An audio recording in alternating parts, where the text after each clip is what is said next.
Tapon tayo ng basura. Let's go. Wala na akong maririnig na truck ngayon kasi tatapon ko mismo sa lagyan. Tapos yung basura ang kukuha.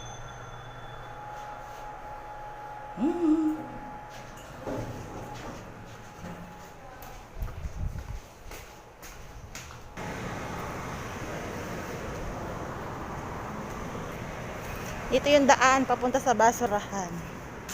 Alikod ng building. Diba?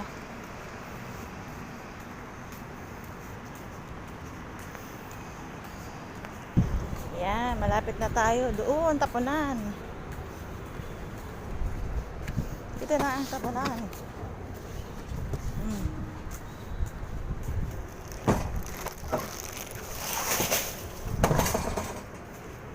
Tapon na ng basura dito.